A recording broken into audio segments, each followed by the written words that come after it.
Good evening, and thank you for joining us. This session will take approximately 90 minutes.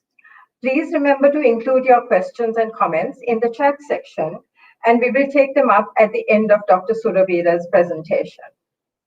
This evening, we have a very special guest on this series we host from the British Council Library. And we are really, truly thankful that she has made time in her busy schedule to talk to us on this timely topic. Dr. Inoka Suraweera, MBBS, MSc, is a doctor of medicine specialized in community medicine. She currently works at the Directorate of Environmental and Occupational Health at the Ministry of Health as a consultant community physician. She is actively engaged in both undergraduate and postgraduate medical teaching in the areas of occupational and environmental health, and is also a visiting lecturer on occupational health at the Faculty of Medicine, University of Rajarata. She has published several journal articles on occupational health and environmental health in peer-reviewed journals and made several presentations and speeches at national and international conferences in the areas of occupational and environmental health. Today, she will focus on COVID-19 prevention in the workplace, something that many of us who are employers and employees are always keen to know more about. COVID-19 has shut down enterprises in so many corners of the world and impacted all of our lives with serious long-term consequences. We hope after hearing our guest today, you will have a better understanding of how to make workplaces safer and what steps you need to take and measures to put in place to ensure workplaces remain so. Dr. Suraweera, welcome to this session hosted by the British Council Library, and thank you for agreeing to share your knowledge and expertise with our audiences. Welcome, Dr. Suraweera. Good evening, and thank you very much for this opportunity. You're welcome, all yours. And thank you. We'll take the questions later. Yes, thank you. Sure.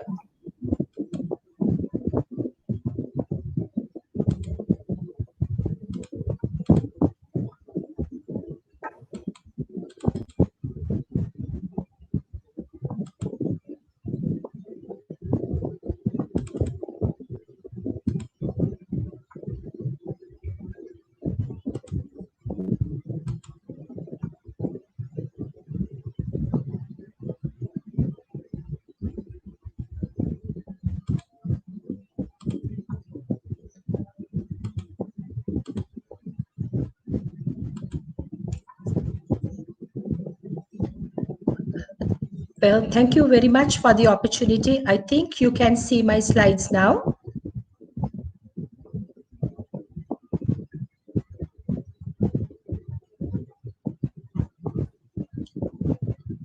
I would like to thank the British Council Library team for giving me this opportunity to talk about this very timely topic. I will be talking on COVID-19 prevention at the workplace tonight. Just to briefly show you the outline of my presentation, first we need to understand the importance of having COVID-19 free workplaces. Then I'll be talking about some basic facts with regards to COVID-19 as well as the virus, preparedness at the workplace, response measures that needs to be taken, and certainly mental health aspects amidst COVID-19 among workers. So what is the importance of having COVID-19 free workplaces? We certainly need to understand that COVID-19 pandemic is not only a health battle, but certainly an economic and social battle too. It has disturbed all sectors in the country and all walks of life. For one thing, workplaces are very vulnerable. Why? Because they have so many numbers of employees working under one roof. So the vulnerability for workplaces is very much more. On the other hand, business continuity and resilience is very much essential during this pandemic. Why? To keep our economy going as well as to strengthen it so that we will not have problems. Continuation of services is very much essential, again, to meet the requirements of the public. So for all this, healthy workers and healthy workplaces are very important. We know that work and health are very closely connected. Workers or employees have to be. So just to mention about this COVID-19 basics, of course, COVID-19 is caused by a virus. It is called SARS-CoV-2, and of course, it is a new virus. Therefore, we don't know much about this, and it spreads easily from person to person. Humans have little immunity. That is why it went up to pandemic proportions. And something very important we need to understand is information on COVID-19 is rapidly changing because it's like 1 year now. Therefore, vigilance is very, very important. We all need to keep ourselves updated all the time. Certainly, when these viruses replicate, they can change. So therefore, we have seen mutations. Scientists, they have observed mutations. And there are two particular variants which the scientists are very much concerned, one from UK and the other one from South Africa, according to the World Health Organization. And scientists have found out that these variants tend to spread faster, they are more transmissible or more infectious. So therefore, they are capable of spreading the disease faster, infecting more people. We need to be very careful because what we need to understand is now if the case load or if more and more people become infected with COVID-19, then certainly the health systems can become overwhelmed. So that should not happen, and the Ministry of Health is trying its level best to see that we get this COVID-19 under control. Just to explain the extent of the problem, on March 11th, 2020, the World Health Organization characterized COVID-19 as a pandemic. Of course, it has caused asymptomatic, mild, moderate, severe illness, as well as death. One other important aspect we need to understand is COVID-19 can be detrimental as well as COVID-19 can give rise to adverse health outcomes, even death for certain vulnerable groups. So who are these vulnerable groups?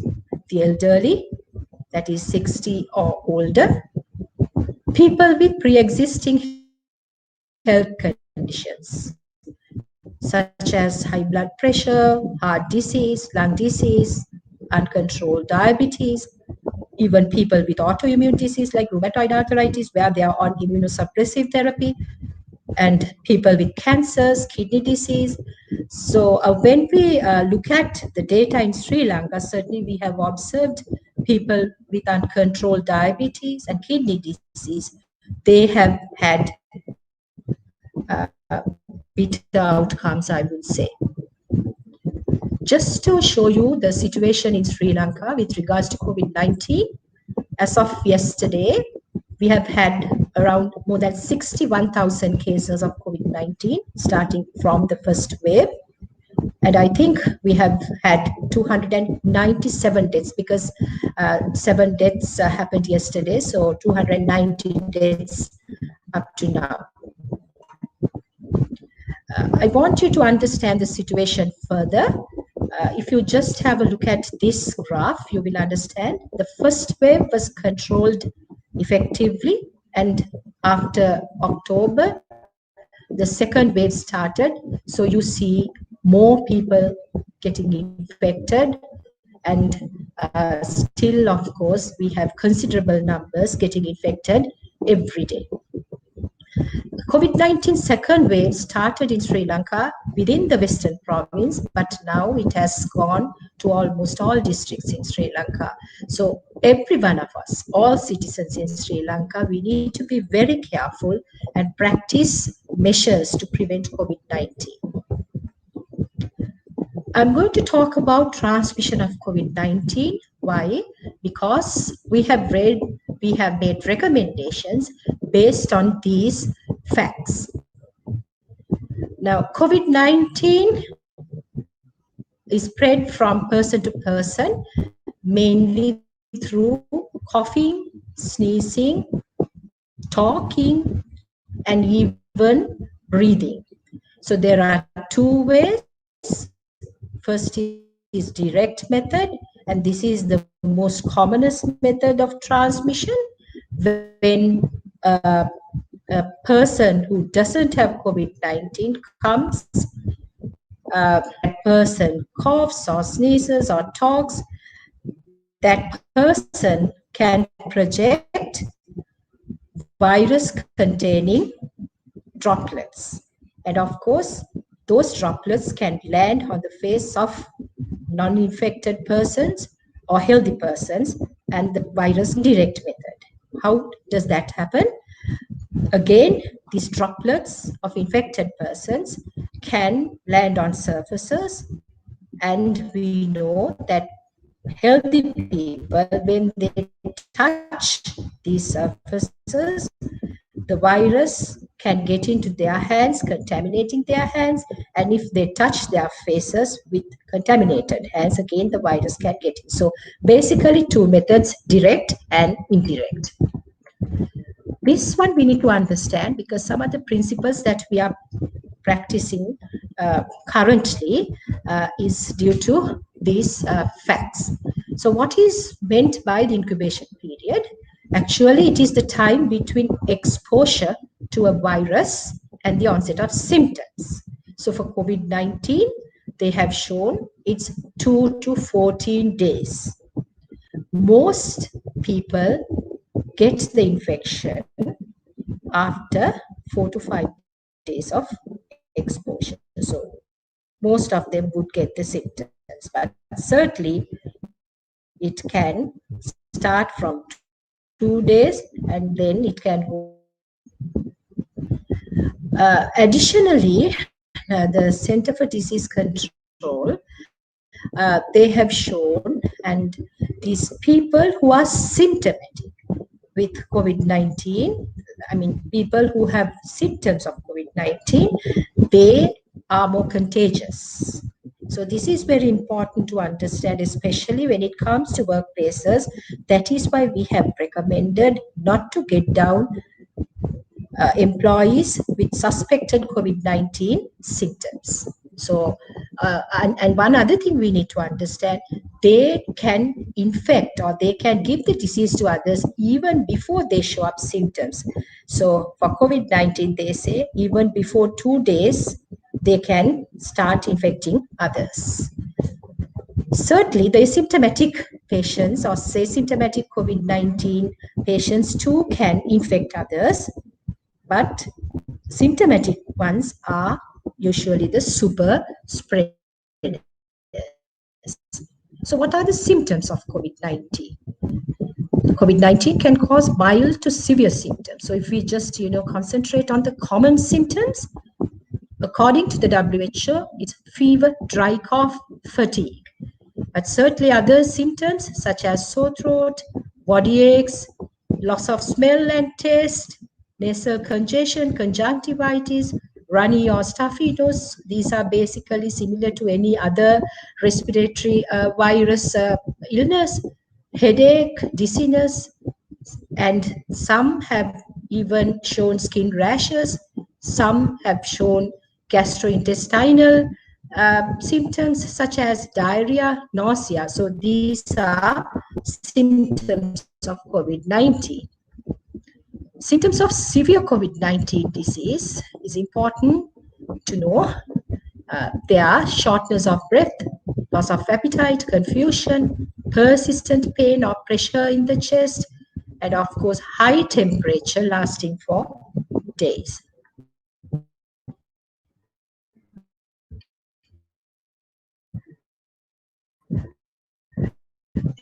This aspect is also very important for us to understand because the indirect method and another point that we need to understand is scientists have done most of these things under experimental conditions, but still we have to understand that COVID-19 or this SARS-CoV-2 can survive on surfaces up to 72 hours, but that depends on surface to surface. But to be on the safe side, if you just understand that these things can survive up to 72 hours, I think it's important for us to adopt the precautionary approach because, as I mentioned previously, the unknowns are so much with regards to this disease. What are the basic steps for prevention of COVID-19? You might think I'm repeating things, but I've observed persons and sometimes I feel they are not practicing these measures to the extent that we want. Again, I try to understand why it is not happening so, and sometimes I think maybe they don't understand the basis of these recommendations. So the first important measure that has to be practiced to prevent COVID-19 is to have physical distancing.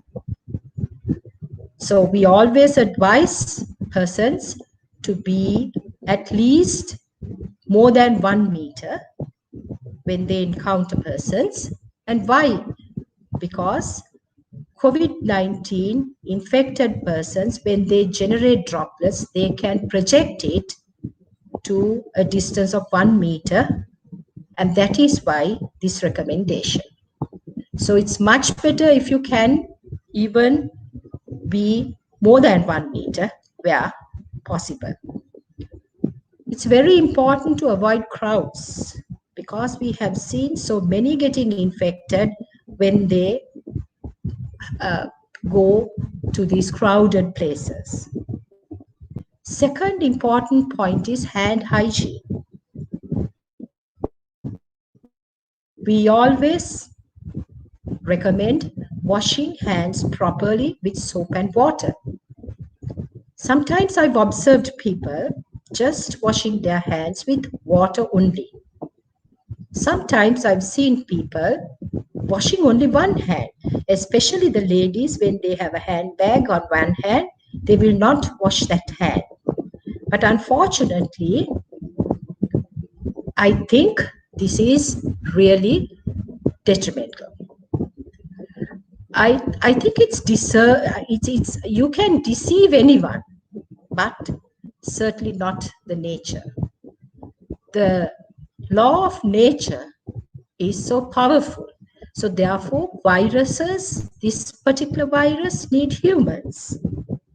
The virus doesn't care with the human, the position, or anything like that.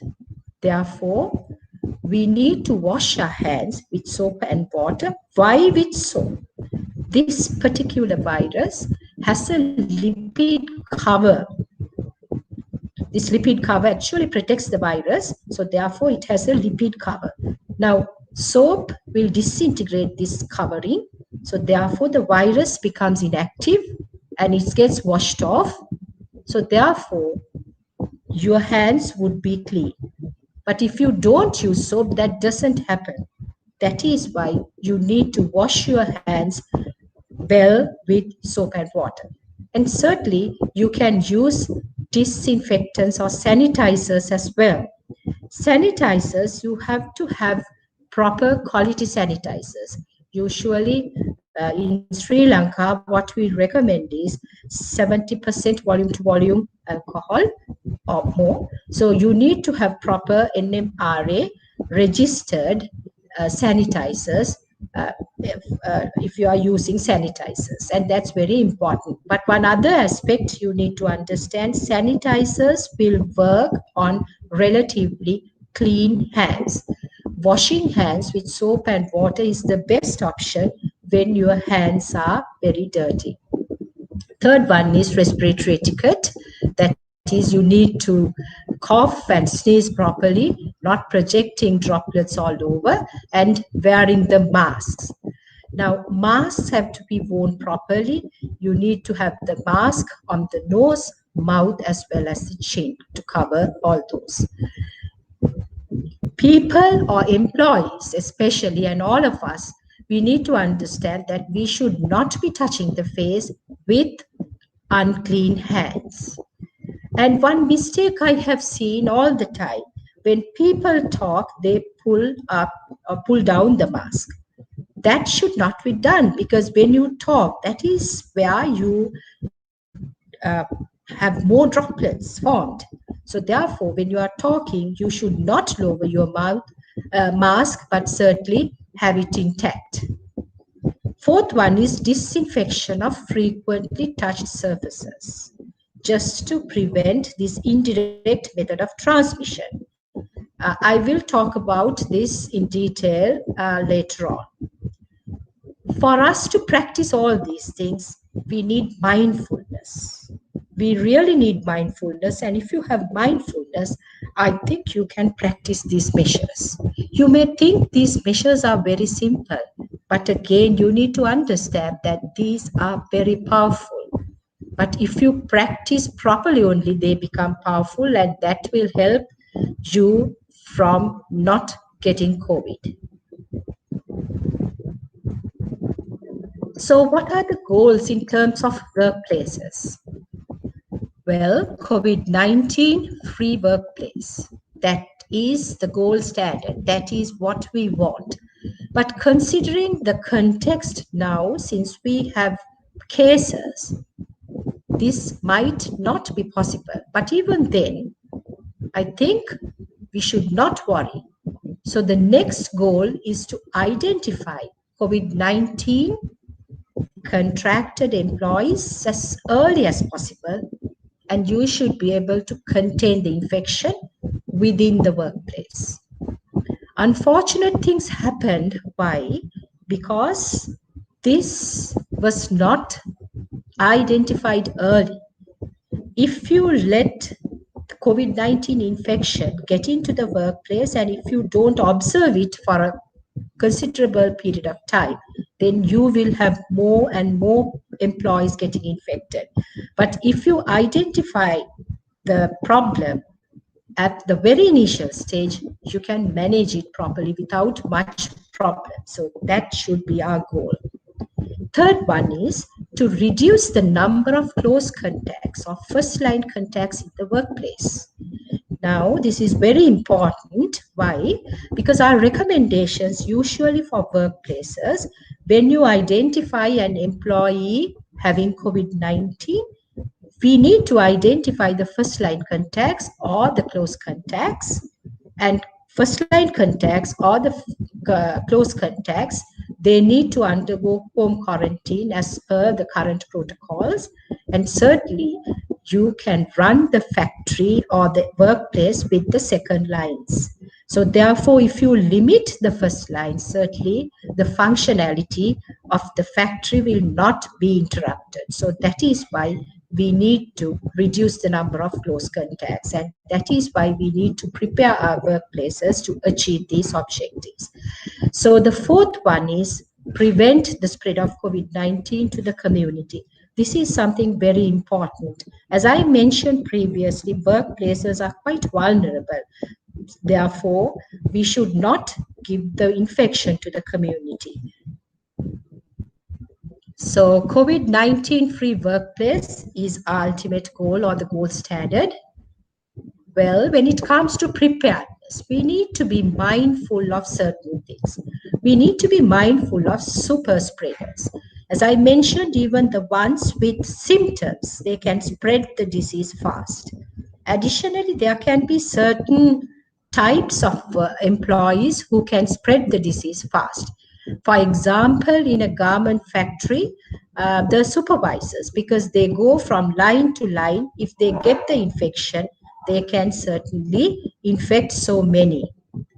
On the other hand, even drivers can be super spreaders. So we need to identify within your workplace who these people are, and then we need to uh, have preparedness measures. Then there are the super spreading places within a workplace. For example, the meal room, because most of the employees, they will not practice the simple measures I mentioned. Merely they are taking their meals. So therefore, we need to be very much concerned about these places. Then, of course, you will have super spreading events within the workplace.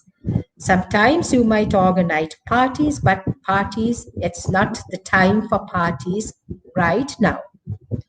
Of course, you can't practice these simple measures which prevent COVID-19. So therefore, parties and even trainings where you get large numbers of people can be super spreading events.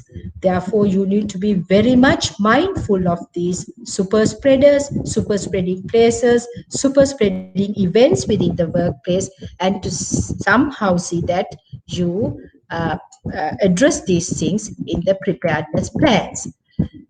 Again, now I want to highlight certain measures in terms of preparedness. So we recommend all employers not to get down employees when they have COVID-19 suspected symptoms. I've shown you the symptoms, so it's always we recommend always not to get down. However much work you have, because we have seen when you get down such workers, it spreads in no time. So you need to screen them, and you should not get them down for work when they have COVID-19 suspected symptoms. But certainly they need to be sent for medical advice. There are other groups of people whom you should not get down for work. 14 days mandatory quarantine for passengers coming from abroad. You might sometimes have uh, persons coming from abroad for your workplaces. Now, there is this 14 days mandatory quarantine for passengers, so therefore you should not get them down to the workplace. Home quarantine. Now, according to the current protocol, the first line contacts or the close contacts of a infected person with COVID-19, they need to undergo 14 days of home quarantine. So during that period, you should not get them down for work. They can report for duty only after obtaining the quarantine completion certificate issued by the medical officer of health.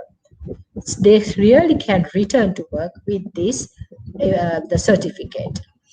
And one aspect I would like to stress here, you need to be very careful about these home quarantine mandated households, because what we have seen is sometimes in a household there can be this index person undergoing home quarantine due to being a first line contact or a close contact, but certainly there can be others who are employed in different other work settings. So especially work settings where you have large numbers, you need to be careful. There is a certain amount of risk of getting the infection during the home quarantine period from the first line contact to the others. So therefore, I know certain industries, of course, they will not get them till the first line contact has completed home quarantine successfully. Then, when it comes to cleaning and disinfecting surfaces, you need to maintain regular housekeeping practices. So that means the daily wiping, cleaning, And once those surfaces are cleaned, you need to apply the disinfectants.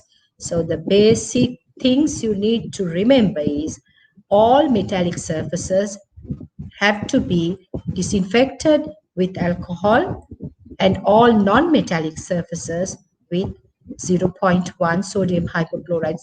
So these are the recommendations. And this we need to understand. Disinfection chambers are not recommended because for several reasons. And also initially the Ministry of Health, we recommended foot baths. Now we don't recommend foot baths. But of course, the industries who were using the foot baths, especially the food manufacturing industries, even before COVID, they can use the foot baths. But workplaces who started using foot baths as a prevention method of COVID-19, they need not do it because we don't recommend foot baths anymore. Meal rooms have to be carefully arranged. Why? Because as I mentioned previously, it can be a super spreading place in a workplace. Meals have to be given in small numbers, and you should not have overcrowding in the meal rooms. You should arrange the furniture, maintain minimum distance, and you have to ask these employees not to share food. And certainly if you have buffets, you have to have dedicated persons to serve this buffet. Why? Because when different people, each and every employee start touching the spoons and things, that is going to contaminate. So dedicated persons to serve meals, food, beverages. And transport is also very important. If you provide transport to your workers, if you can have dedicated vehicles, that would be the ideal, because we have seen some persons, they do the transportation for a particular workplace and after that they go to some other place. And if that is the case, before you get your employees transported again, you need to do the disinfection, because there is a chance of getting the virus infected if you don't use it without disinfection. So you need to advise all employees to wear masks.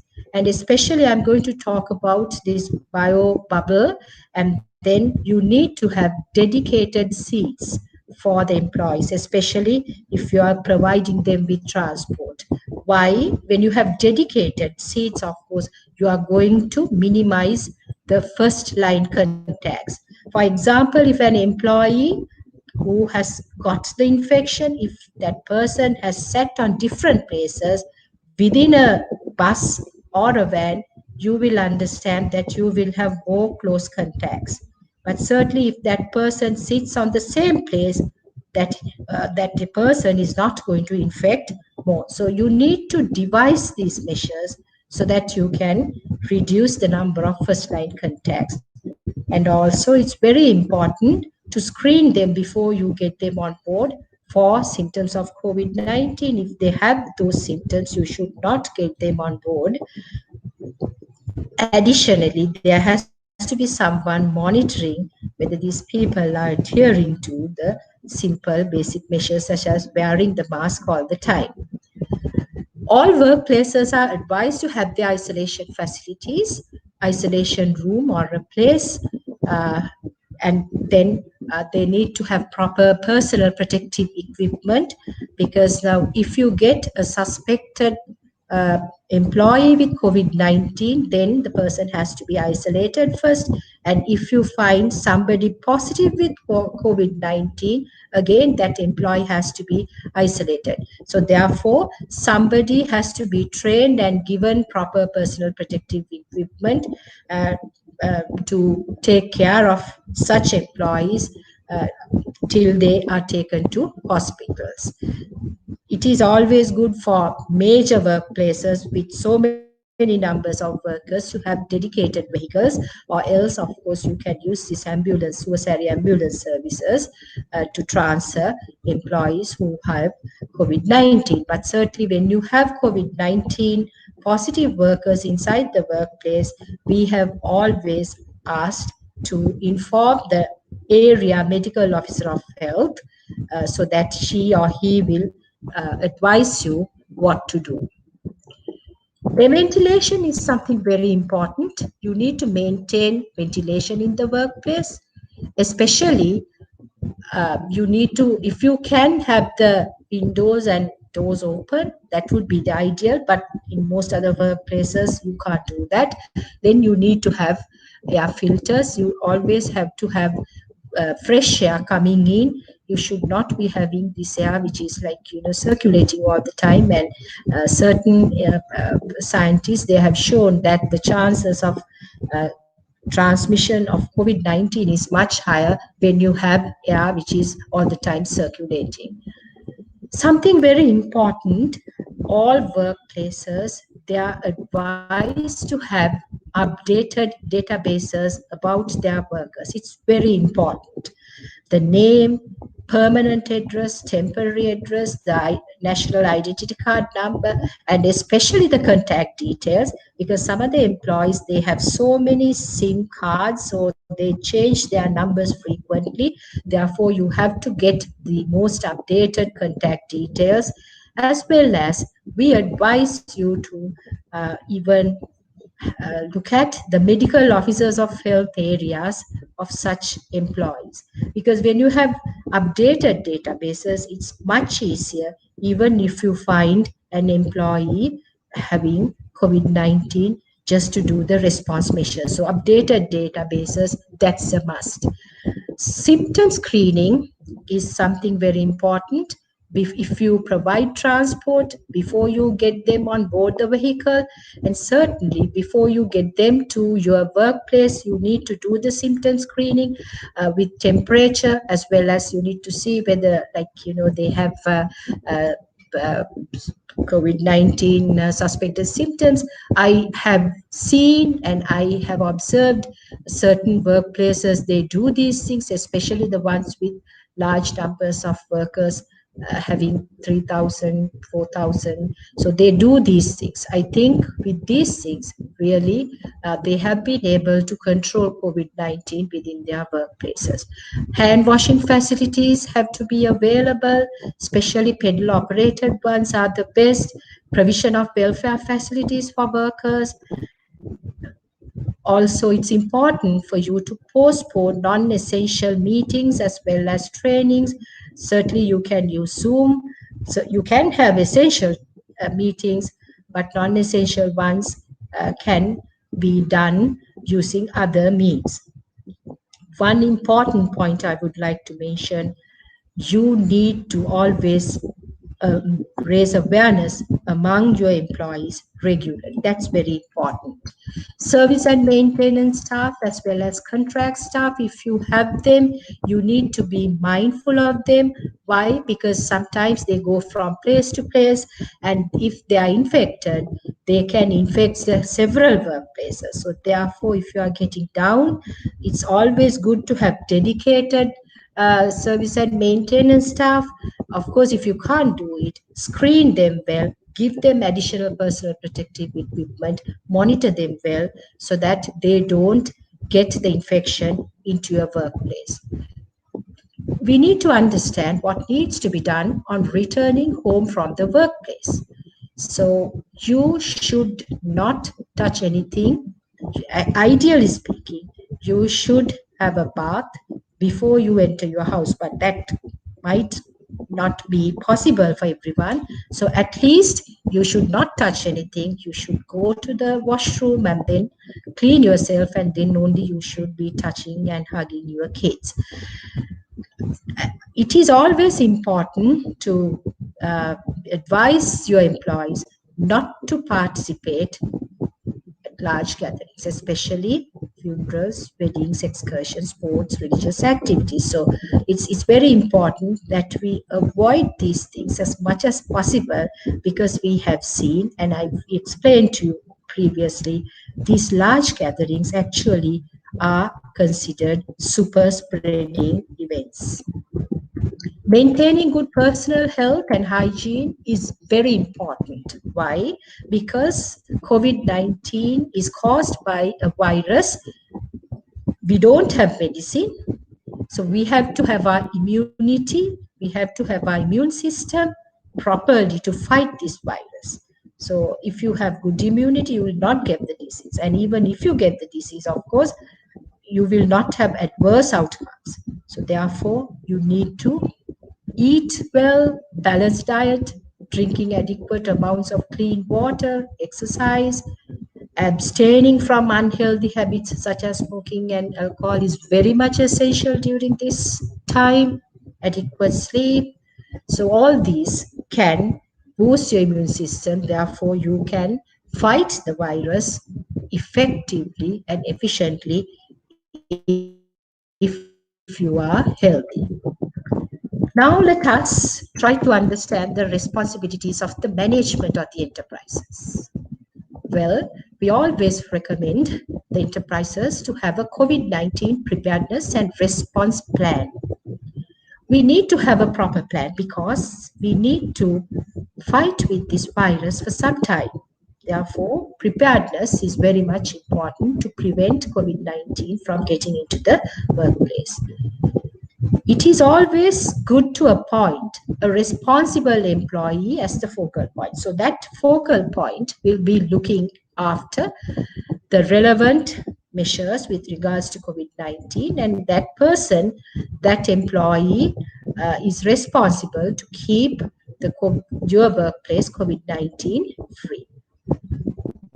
Then you will have to reorganize the workplace physically as well as administratively, taking into consideration the basic steps to prevent COVID-19 and also the other things I mentioned, so that the workplace is going to be ready not to get COVID-19.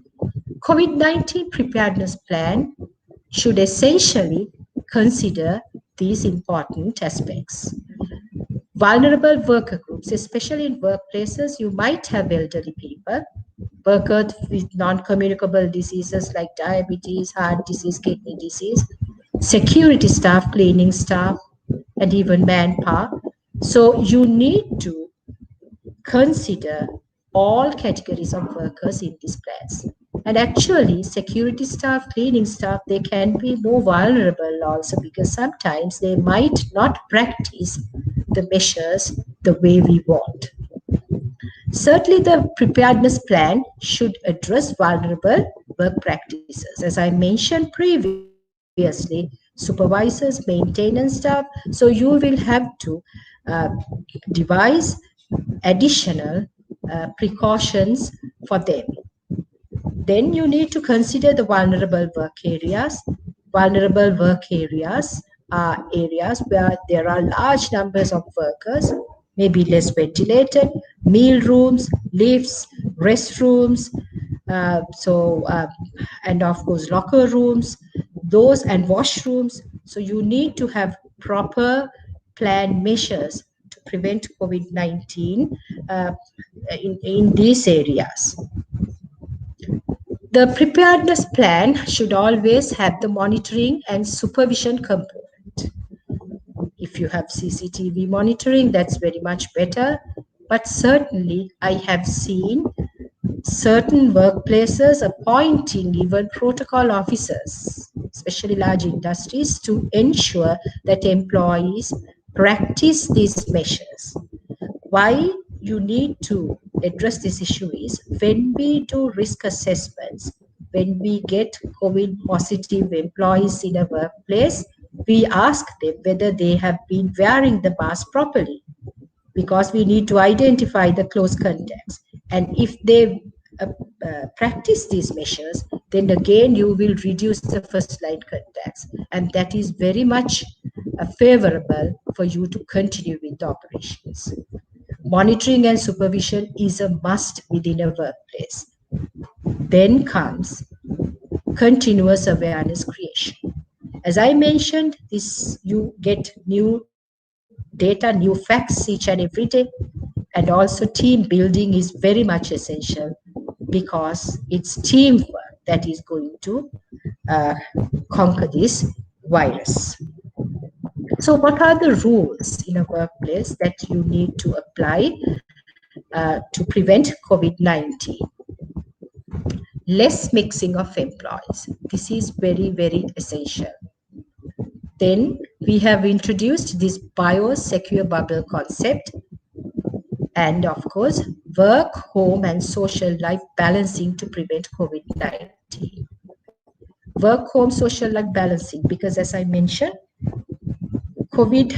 this coronavirus will not attack people only at the workplace. So it can get into their bodies throughout their day-to-day activities, whether it's the transportation, whether it's inside a bus, the grocery or home. So employees, we all need to be very much careful, and we need to keep on practicing the simple measures I've described previously to prevent COVID-19 from getting into us. So the home, work, and social life balancing is very important. As employees, we have a responsibility not to infect our workplaces. Therefore, as advised, we should not go to these large gatherings and so on. So that is why this is important. Now I'm going to introduce this concept, that is this biobubble. Actually, it's a secure environment. Now, you see, you can imagine a bubble, and bubbles are, you can have water bubbles or bubbles, but here we talk about a biobubble, which is consisting of humans. So it is a secure environment which is cut off or sealed from the outside world. So this concept actually was introduced especially when they wanted to engage in sports, especially cricket. And this was done when they had this LPL, the tournament in cricket in Sri Lanka as well.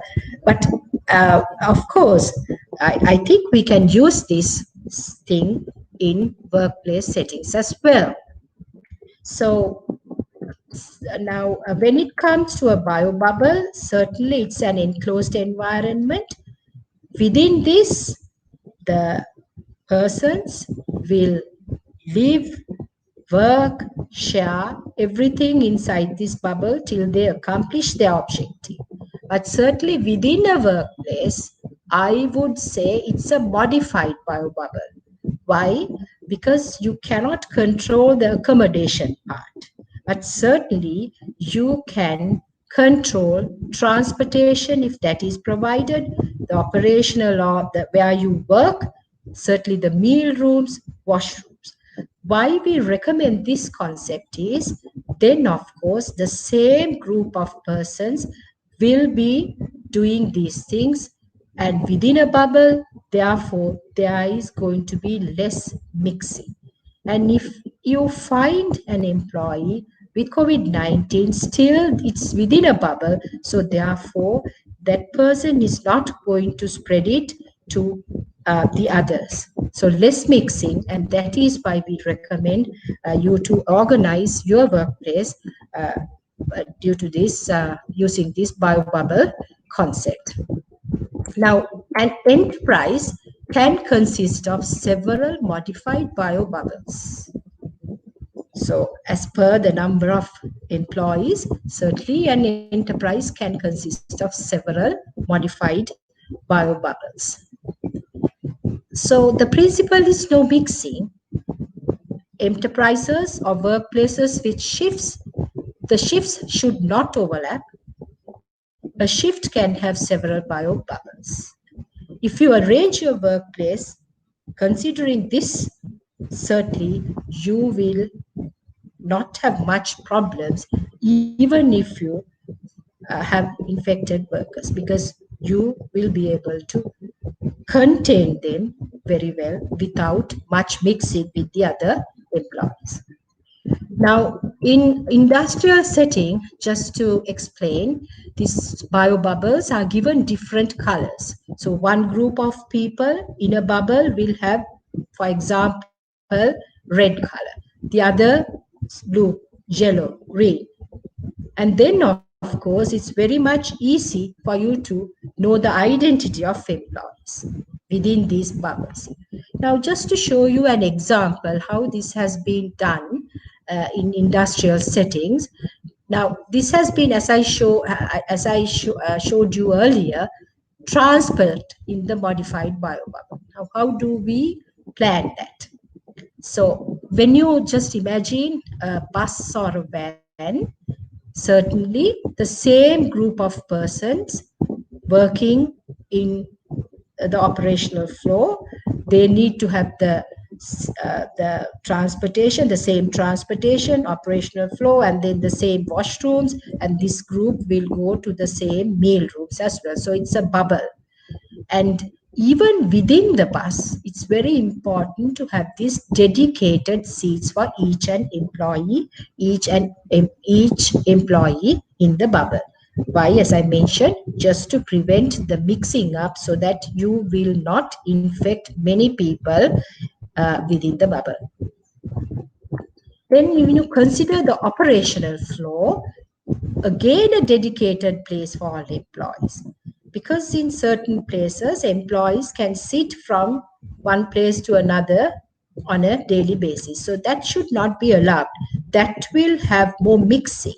So therefore always ensure that employees are given dedicated places as much as possible to have less mixing. Meal room, again dedicated place for all employees within a bubble. Even within the bubble, you have to have a dedicated place in the meal room. Now this is an example where this has been applied in one industry. Of course, scheduling of meal times, so you get less numbers where you can maintain physical distancing. So all these will help less mixing. Washrooms, dedicated washrooms. So red bubble will have dedicated washrooms, dedicated place to sit in the meal room, operational flow, as well as a transport. So it is a bubble, and then you have less mixing. It's important to address mental health amidst this COVID-19 at workplaces. Yes, as I mentioned, this is a big battle that we are fighting, but certainly we need to practice positive thinking. Somehow we will overcome this, but somehow we will have to practice positive thinking. The ones who have to stay at home and do their work, again, that might be better for some people. So practice positive thinking all the time. And some people, they have time now, so they engage in gardening, maybe reading books. So always practice positive thinking so that your mental health is not going to be affected. Then simple therapies like nature therapy. Now we need to understand the power of nature. Of course, when we are working, we don't have the time to even look at these trees and then maybe this nature. So therefore, I think it's if you are mentally stressful, maybe you can look at the nature. So nature certainly is a therapy and will heal you from stress.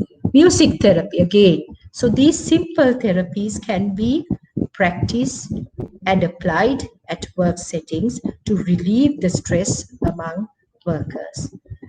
Empathy. We need to have empathy.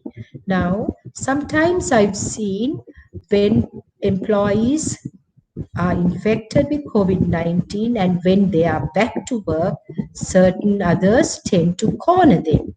We should not encourage that, or we should not be doing it. Why? Because this is a viral disease. I mean, a slight mishap could have caused it, but certainly we also can get it sometime. So therefore, we should have empathy and then not corner them.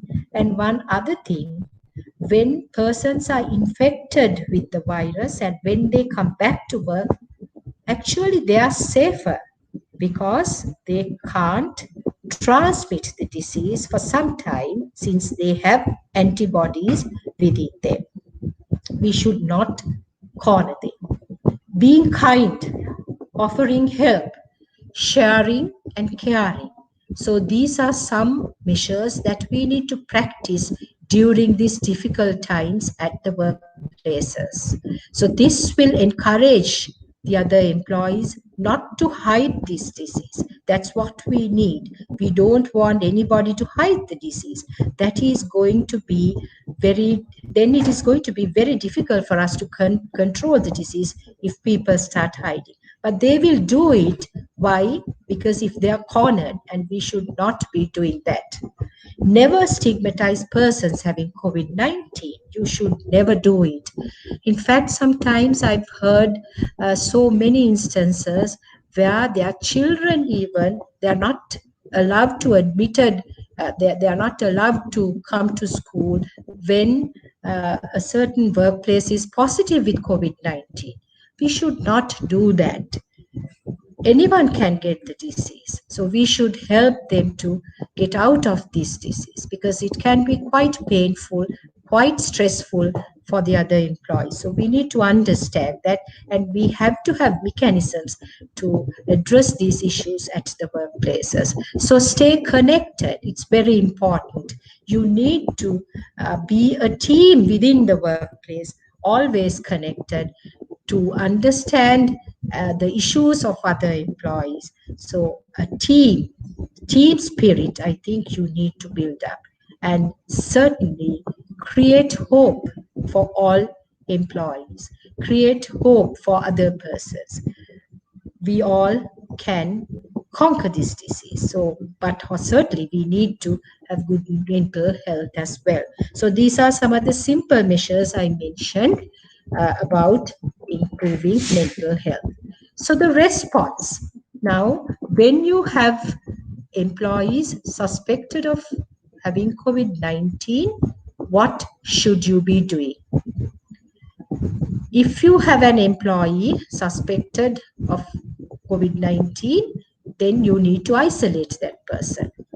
As I mentioned, you should have a place for this isolation, and that person needs to wear the personal protective equipment. What we advise is all workplaces to have a list of such persons and inform the area medical officer of health or the public health inspector so that they will advise. But I know some other workplaces, they advise sick workers to stay at home and seek medical advice. So whatever way, you should not be taking them to work, but certainly they need to be directed to get medical advice. If you find a positive employee for COVID-19 at the workplace, you should immediately inform your area medical officer of health or the public health inspector. Till then, till their advice arrives, I think you need to isolate them. Again, in that isolation place or the room which you have allocated, you need to inform the area medical officer of health, and then they will advise what to do with further action. So once you isolate this positive worker and then of course get the advice of the medical officer of health, usual practice is that person would be sent for treatment in one of the hospitals or treatment centers. Then you need to identify the close contacts or of the positive employee. So this is very important because why?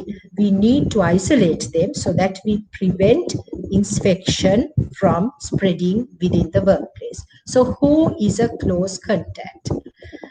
Close contact is defined as someone who was within 1 meter proximity for at least 15 minutes or had direct physical contact with the positive employee.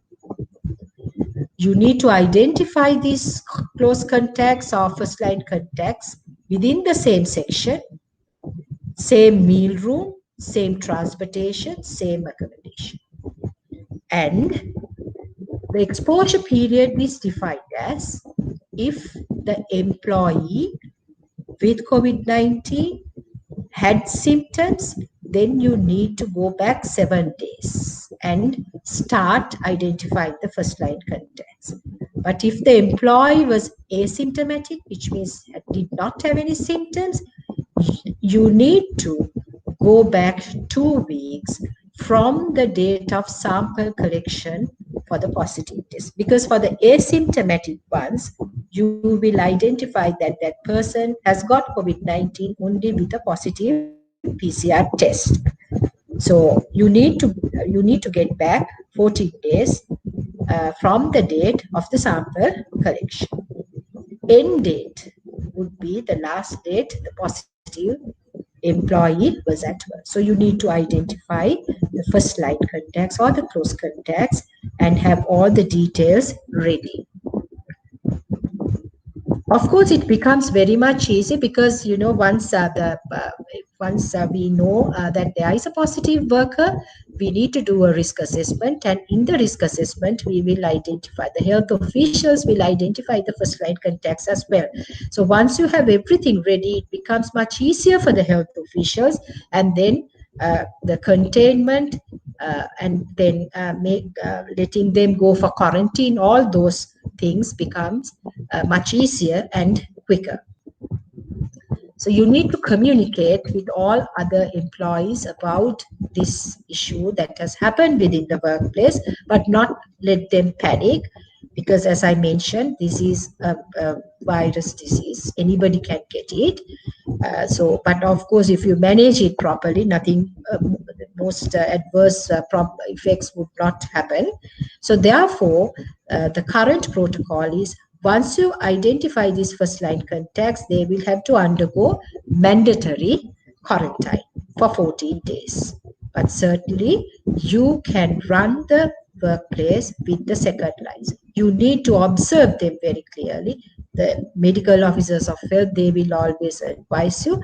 You need to monitor them for symptoms. And of course, you need to restructure your workplace if something was not quite right. Disinfection has to be done in places and areas where these positive employees were. You can keep it shut down for 24 hours and then start working in those areas as well. But the Ministry of Health policy is not to close any workplace without considerable reasons. Preventing workplace COVID-19 further transmission is very much important. So you need to strictly enforce these prevention guidelines and then get the employees practice these measures, the simple measures, and ask them whether they have symptoms, and if they have symptoms, just to let the management know about it as soon as possible. So you need to have a mechanism of very strong monitoring and supervision inbuilt in such circumstances. You can use this checklist to check whether the workplace is ready, or the workplace is checklist to monitor workplaces for preparedness and response. So I think we have issued these guidelines from the Ministry of Health, so you can use it. We have done several guidelines. So all these things have been described in detail. These things can be downloaded from the Ministry of Health website. Finally, we need to understand the responsibility of the parties involved. Certainly, the government has a big responsibility. The healthcare workers, the forces, and all of them, they are trying their level best to see that we reduce the numbers. Management of enterprises or workplaces, they have a huge responsibility. Workers, employees, they have a responsibility. And of course, the community, they too have a responsibility, because they need to protect the workplaces, should not protest unnecessarily. After all, workplaces will give a lot of employment opportunities, and somehow we need to keep the functionality of the workplaces. What are the responsibilities of the management? As I mentioned, they have to have a preparedness plan, response, early detection, and prompt action, welfare, and of course, to keep the workplace free from COVID-19. It is important to set up COVID-19 task force within the enterprise when it comes to these response measures. When you get positive workers, you need to set up this task force so that each member of the task force will look into different aspects, as I have described here, so that the course of action is going to be easy. Then again, setting up a COVID-19 committee within the workplace is also very important for continuation of operations. You need to get the management involved, and all categories of employees should be represented, because it's very important for you to understand the internal voices within a workplace. Team building is very important. I think you need to invest on this very important aspect so that you will know what is happening, and then there is transparency. Employees, they too have a huge responsibility to strictly adhere to the measures and not to unnecessarily infect the workplace. Therefore, they have a huge responsibility to adhere to the measures to prevent COVID-19. We need to understand that all of us, we have to be accountable. We all have a responsibility to be accountable. And we are a team. We are one team. Health sector, enterprises, workplaces, and all of us, we as Sri Lanka, we should be a team. When we have this team spirit, I think we can conquer this disease. So we need to unite. All of us, we need to unite. We have a responsibility to unite in these difficult times. And I'm pretty much sure if we unite, we together can conquer COVID-19. We need to understand that health is wealth, and no wealth is better than health. We have to have hope for our elders. If we have healthy workplaces, certainly we can give hope for our elders. Why? We will not be transmitting these diseases to the community, so that our elders, our mothers, fathers will have hope for their life. Certainly, we need to give hope for our youth. They need to continue with their education. So we as responsible employees, we need to understand that. If we are responsible, if we are accountable, then of course we can give hope for our youth. They can resume their education. And certainly we need to give hope for our small children. We need to build a better Sri Lanka for our children. Remember, we don't have time to waste. Therefore, we will prepare our workplaces as per these measures and give hope for our elders, youth, as well as children. Thank you very much.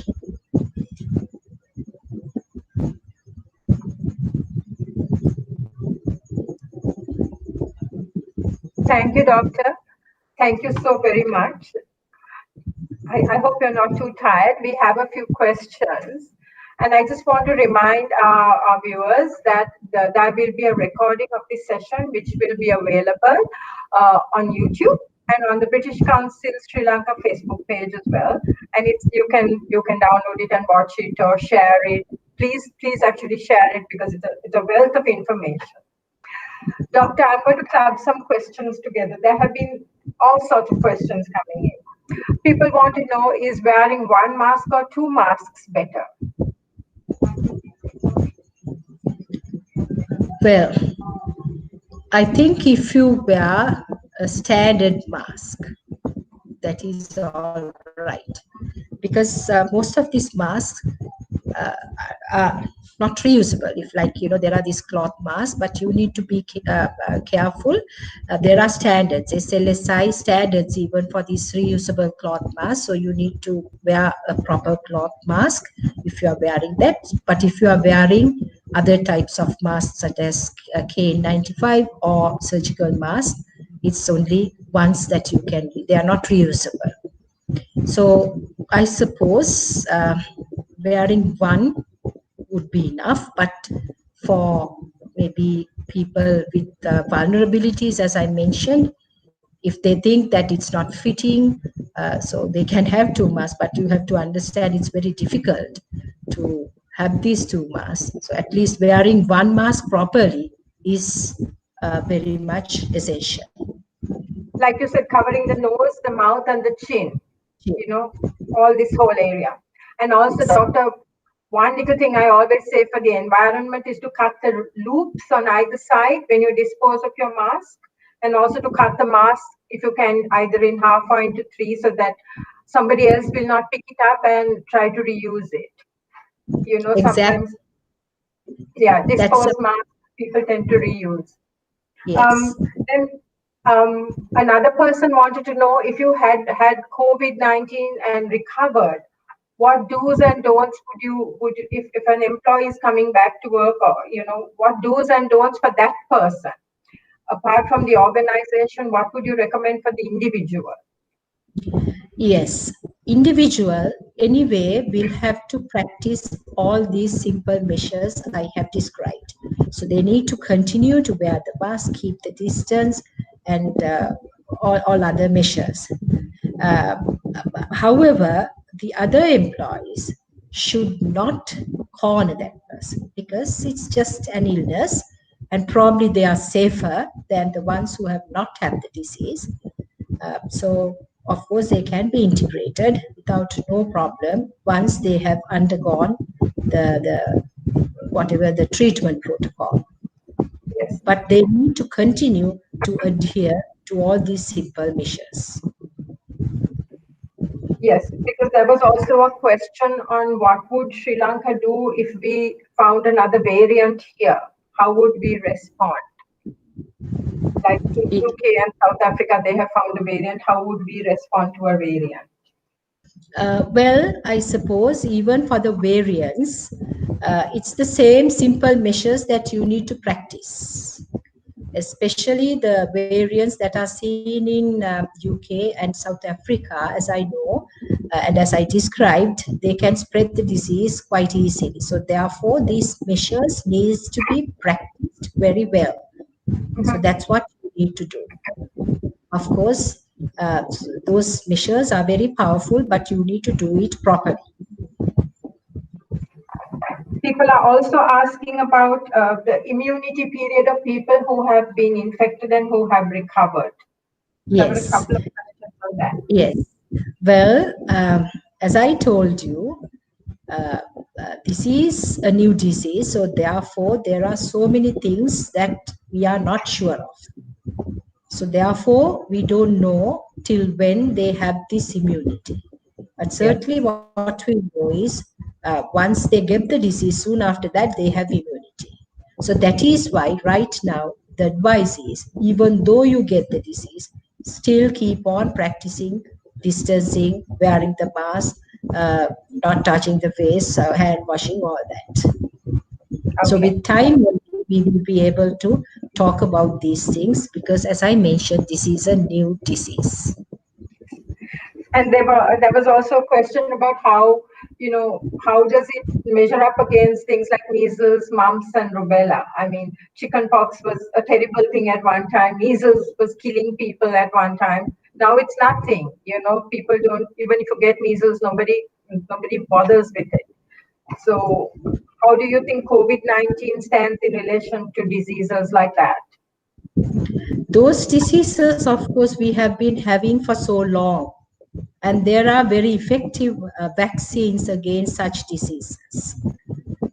But certain things like even chicken pox, sometimes their immunity lasts for a lifetime. Sometimes Right. you can Yes. still get, sometimes if your immunity is weak, of course you can get kind of episodes, but it's very, very rare, right? So still, COVID is a new disease, and in time to come, so we should have hope, I guess. We will be able to control this more effectively. But right now, what we know is practicing these things, and certainly we have a vaccine now. So with all that, what they are trying to do is control the disease, because it's just 1 year. They were also asking about sanitizers because you touched on that, doctor. So they wanted to know whether Dettol sanitizer is better than any other sanitizer, whether homemade sanitizers are effective, and what is better, a gel or liquid sanitizer. I know you said it had to have a certain ratio of alcohol in it to be effective. So, if you could just talk a little bit about, yeah, I know some people are using Dettol, some people are making their own sanitizer, and then there is this argument about gel and liquid. So, Yes. So as I mentioned, you need to have alcohol 70% volume to volume, 70% or more really. mhm. And the current recommendation is for sanitizers, the NMRA registration, uh, that label has to be there, registration number has to be there.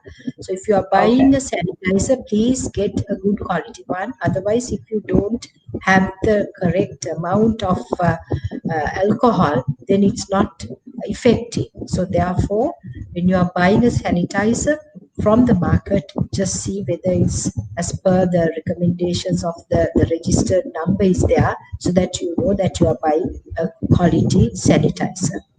But certainly, it can be just because these moisturizing purposes. So, but if it is like, an MRA registered, I think that's the standard that you have to go for. but an antiseptic disinfectant also can be quite useful for surfaces and things, is it? If you use Yes, antiseptic, yes, like a because Dettol or Savlon. surfaces again, because certain chemicals will not destroy the coronavirus, the COVID virus, right? So we Okay, need to be careful. So that is why we have always recommended for metallic surfaces alcohol 70% or okay, more, but for other surfaces non-metallic 0.1% sodium hypochlorite. okay. There was also a comment that nobody asks to be infected when you were talking about the stigma, that nobody asks to get ill and nobody asks to get a disease. And they were also talking about the financial burden that is borne actually nationally when you have pandemics and things. It's not just the private sector or the public sector, it's all of us. Every single person bears the burden of it. And I think you touched upon that, and I think that's also a very relevant point for people to keep in mind. And you are asking actually the very simple things you ask people to do: wear a mask and wash your hands and keep a distance. It's not forever, also. It's just so that we get over this time till we can sort of find a way to address it. So let me see whether there was another one. Okay. About vitamin C and D, doctor. Uh, what what do you recommend? Because anyway, I think, as I mentioned, since this is a viral disease, we have to have our immunity system, very well to fight the virus. So we need to, like, have proper immunity. So Yes. therefore, we know that vitamin C is actually good to boost our immune system. So because you can have vitamin C now, especially these, things like lime and oranges. So you have, anyway, we consume those. So if you can, like, consume those things, maybe mindfully, so that's good, vitamin C. And then of course vitamin D, because most of the people in Sri Lanka actually they are deficient in vitamin D. So that problem is there. Even vitamin D is useful because I think countries like India and all they use these things. So we have plenty of food items which are rich in vitamin D. So maybe we can consume those things uh, frequently. Yes. We need to be healthy, have a good immune system so that we can fight the virus better. But I think nationally we are very blessed. Our death rate is not like in some other countries. And I have heard people put it down to our diet that we eat a lot of very good curry powders and turmeric and cumin and coriander. We eat them every day because we eat curries. And as you say, we have sunshine and we also have access to good fruit. You know, I mean, even in the villages, anywhere, I mean, we have access to good fruit. I think it's the urban population that suffers a little bit because some of us tend to sort of not shop like we used to. So I think that has played a huge role. I mean, are people right in thinking about thinking like that? That is why our death rate is so low? Well, yes, and as you mentioned, maybe as I described previously, positive thinking. So, if even the urban persons, even urban people, they can start home gardening so that they can have their own fruits, Mhm. right? So that's one thing. And maybe the diet is also contributing, but more than that, I think we have a very strong public health system in Sri Lanka. So they have been working tirelessly, not only the public health, but also the hospitals. Everybody is working tirelessly. But with that, we have been able to somehow uh, curtail the numbers. And there is another thing. Now, our parents are scattered.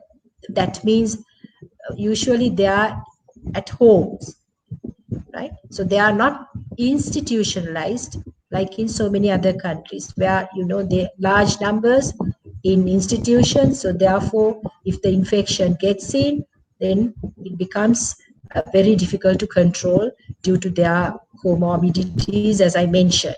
But luckily in Sri Lanka, of course, that's not the case. So maybe the vulnerable groups, they have not really been exposed to this. So that's a very good thing, especially in Eastern countries. That you take care of your mothers and the fathers.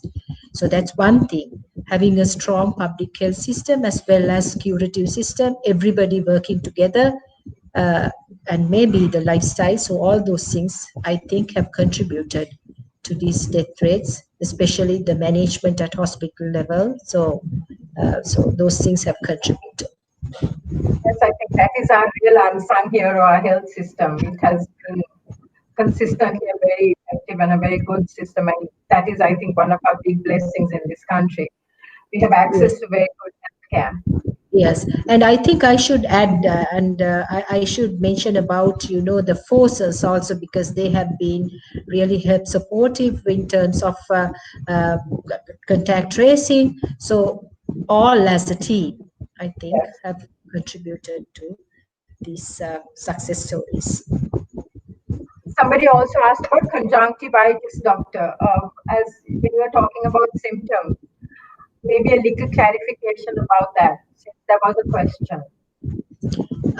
Conjunctivitis is basically the redness that you see in your eyes, and as a symptom they have seen even conjunctivitis as a symptom of COVID-19. So sometimes you get this little redness in your eyes, but that settles without anything most of the times.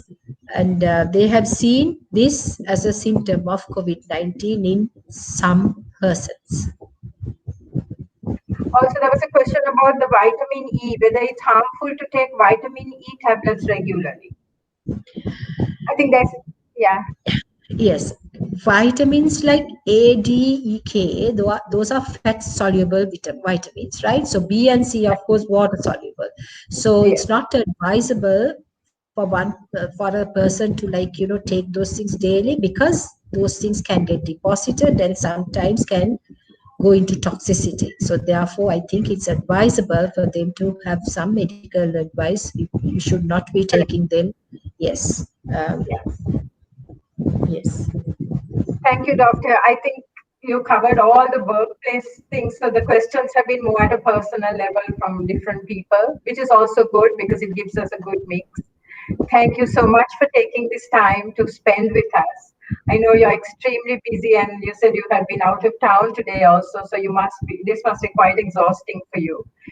Thank you so much. We're very grateful from the British Council Library that you took the time to spend with us, and share all that knowledge and put together that wonderful presentation that, I hope a lot of people will access and make use of. Thank you, Doctor. You are welcome.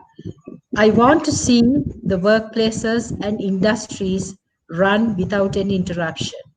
I want to see that the economy of Sri Lanka growing each day. And as I mentioned, I want to give hope for our elders, our youth, and also the children. As I suppose, as a government servant, that is my duty. Thank you very much. Thank you, Doctor. Thank you. We are very honored. Thank you. Welcome. And I also want to thank Shane Martin, our facilities manager, and Shiroma Benragama, our libraries. She heads our libraries here because they were very instrumental in having us invite Dr. Suraweera to come and speak to us. Thank you to all of you for spending time and listening to us, and for the questions you sent in and for participating. Thank you to the team who backed up all of this and made this event possible. And we have a very, very special thank you to all the frontline, the PHIs, the ambulance drivers, the healthcare workers, the orderlies, the nurses, the doctors, all those in the ministry and in the armed forces, and to the friends and families who have supported all of us who are workers, who are employers, who are employees, who, if we get infected, who have to bear the brunt of it and support us through all of this. So a very special thank you to them too. And from us at the British Council Library, good night and stay safe and stay well. Thank you.